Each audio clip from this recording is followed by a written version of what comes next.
सौंदर्याचे प्रतीक होते, तर प्रज्ञा ही महामानव परमपूज्य डॉक्टर बाबासाहेब आंबेडकरांच्या सौंदर्याचे प्रतीक होते। शिवरायांची तलवार ही तेजस्विनी होती, तर महामानव परमपूज्य डॉक्टर बाबासाहेब आंबेडकरांची लेखणी ही लाखात देखणी होती। दोन्हीही धारदार होत्या, दोन्हीही धारदार होत्या।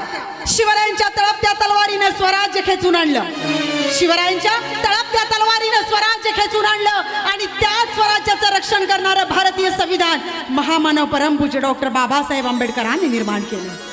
आणि म्हणूनच आमचे शाहीर म्हणतात, दोनच राजे इथे गाजले कोकण पुण्यभूमीवर, दोनच राजे इथे गाजले कोकण पुण्यभूमीवर, एक त्या रायगडावर, एक चवदार तळ्यावर, एक चवदार तळ्यावर। आणि म्हणूनच अशा या महापरिवर्तनवादी महामानवांच्या चरणी नतमस्तक होऊन त्यांना विनम्र अभिवादन आणि हा मानाचा मुजरा।